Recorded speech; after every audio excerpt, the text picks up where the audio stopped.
If you saw, Julian Assange, which is the founder of WikiLeaks, came out with the list of tools and exploits which were used actively by the CIA, which is the Central Intelligence Agency of the United States government, used purely for going ahead and offensively hacking into targets. CIA is not just one example. This new report from Mandiant, a cybersecurity and research firm here in the Washington, D.C. area, the report specifically cites evidence linking a cyber threat called APT-1 to China's Second Bureau of the People's Liberation Army, which is headquartered in the building you see here. A devastating hack, crippling one of the world's most powerful entertainment studios. A source at Sony tells us the company is looking into the possibility that hackers working for North Korea could be behind the attack. All of these are examples on how the governments around the world are becoming proactively investing more and more and engaging more on the cyber front. Like there is army who's working for a country. We are also an army, a kind of cyber army.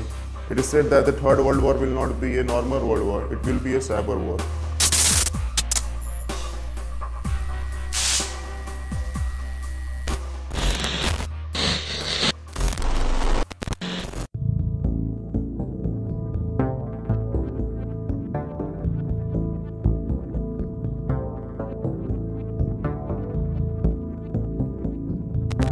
In 2012, India had one of the largest blackouts in July. The problem in the northern grids affected 20 of India's 28 states, leaving more than 600 million people with no electricity. As 3 electricity grids collapsed today.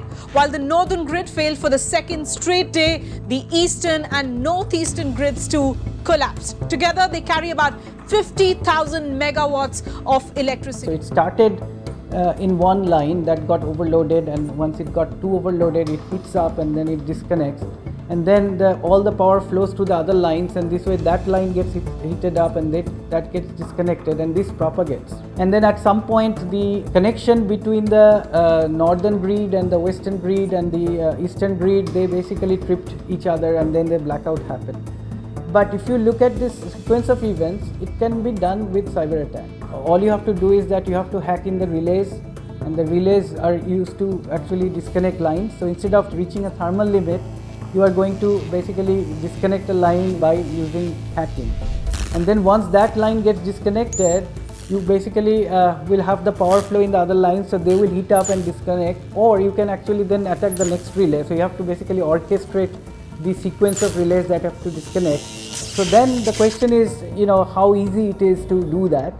Hacker-caused power outage has occurred. So thousands of people in the Ukraine left in the dark, literally. Israel's power grid hit by a big hack attack. It's being called one of the worst cyber attacks ever.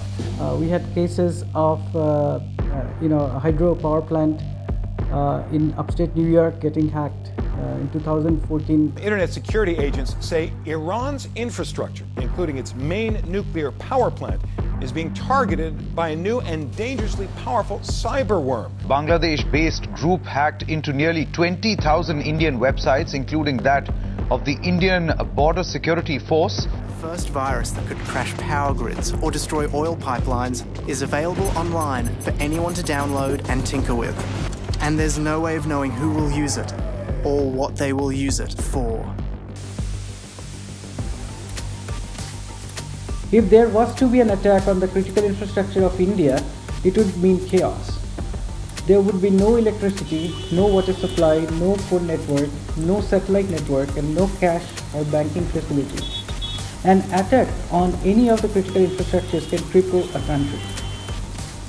In fact, Israel is one of those classic examples where the Prime Minister says this publicly. We have a 4th division in our defense system, which is the Cyber Warfare Division, where we not only defend our borders, we also proactively go and offend, because offense is the defense in a borderless cyber world. The reason why I'm saying this to you is that state-sponsored hacks are only going to go up in the near future, without a doubt. The reason is the governments have realized the same point that we spoke of, that data is the new oil. The more you are ready to take decisions, both proactively and reactively in case there is a situation, and then take decisions based on a more informed set of data entries and data points, which will be far more accurate than just on a diplomatic level talking to a couple of people or reading the newspaper articles which would be there. So this will be inside information of what really companies and individuals and countries are doing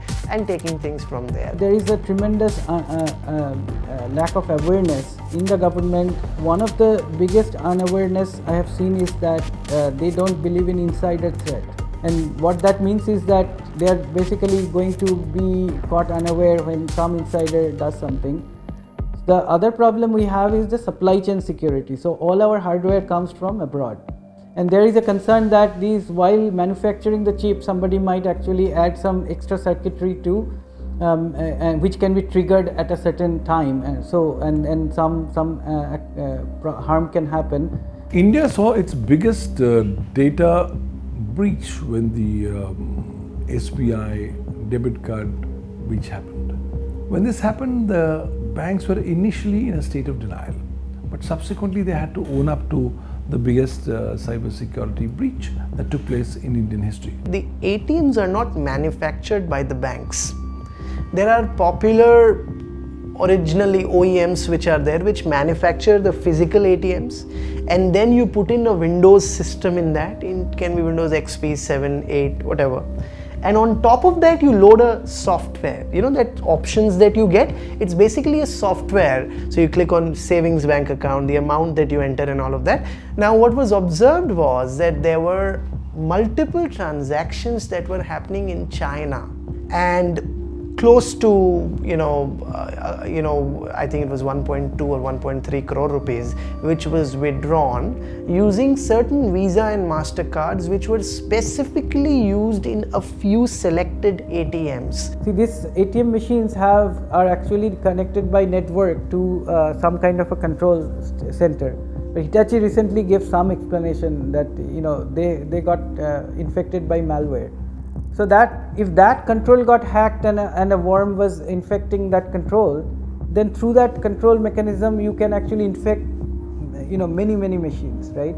What that means is that we are completely in the hands of others. They can do various things, and we don't have enough manpower and the know-how to actually even do penetration testing to check whether these things are actually at least some level of safety, right, in terms of security. A new report based on documents from the NSA leaker exposing a secret tool being used by the federal government for internet surveillance. The Guardian newspaper reporting that a program called X Keystroke has the ability to collect nearly everything a user does on the internet. Surveillance is a legitimate tool in the hands of any sovereign nation. The debate is about national security versus the privacy.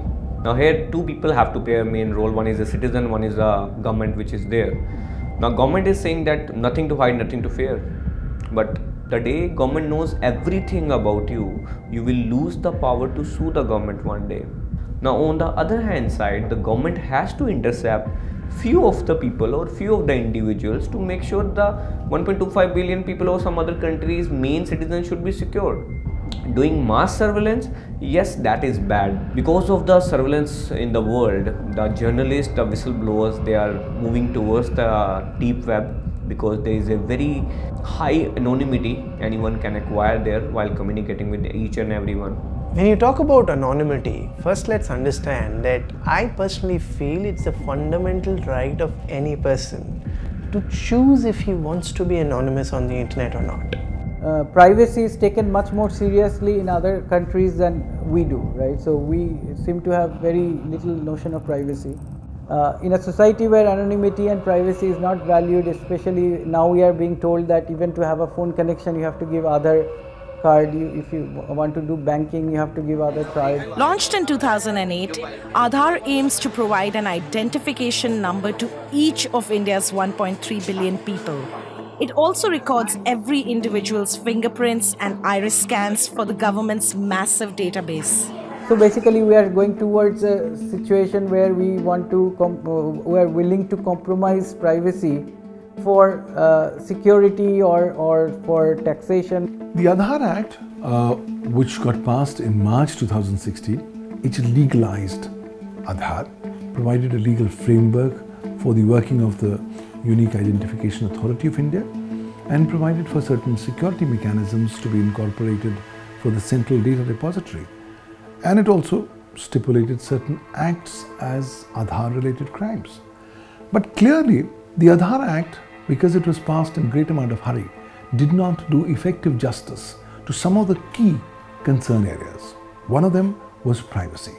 The Aadhaar database is encrypted and kept securely and not used. It is not even shared under the law, the same law that you talk about. It's not even shared with anybody else. That's a very, very secure preservation of the data. But that's not the only place, right? Because when you do a transaction, you provide your fingerprint to the public biometric reader for authentication purposes. The optical sensor of the biometric reader captures a photograph of your fingerprint and transfers that to the computer via a USB cable. The host computer then converts the fingerprint into a template, which is then converted to a PID or personal ID block. The PID block is sent to the UIDAI through a series of intermediary gateway servers. The UIDAI server responds with either a successful or failed authentication.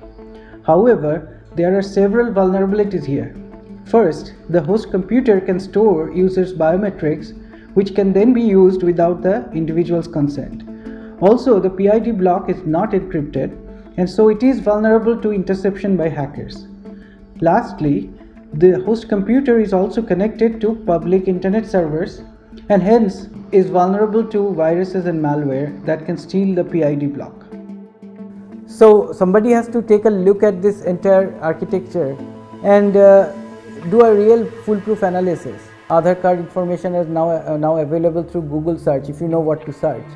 So that's not a good thing because people can do identity theft. Now, over the past few weeks, there have been a series of data leaks of Aadhaar numbers from central and state government sites. Perhaps the biggest such leak, an estimated 130 million Aadhaar numbers, may have been published on government sites, including in some cases bank details as well.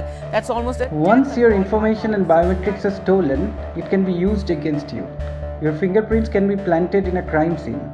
Your biometrics can be used to make 3D printed finger with your fingerprints, which can then be used for illegal activities.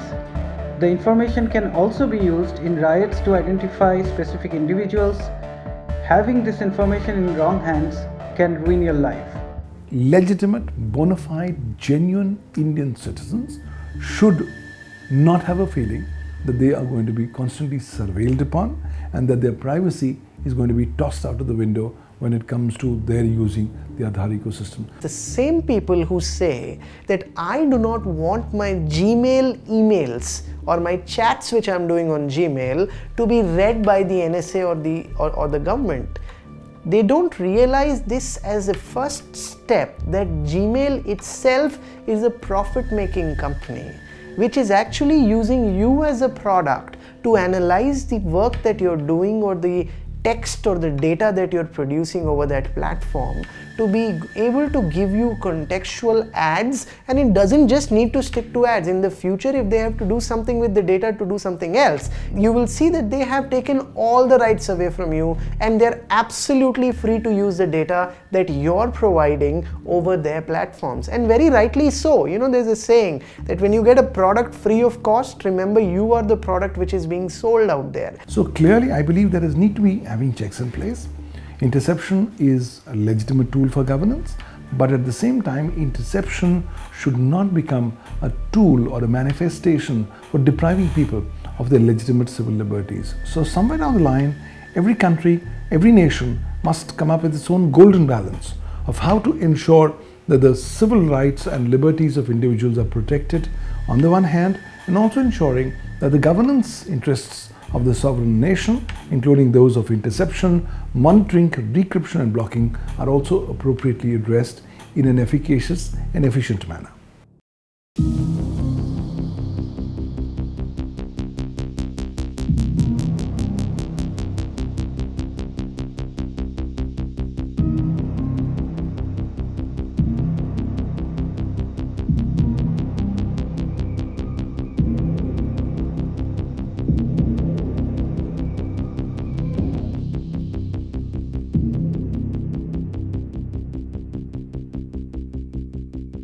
Hi guys, I hope you like this new episode of Chase.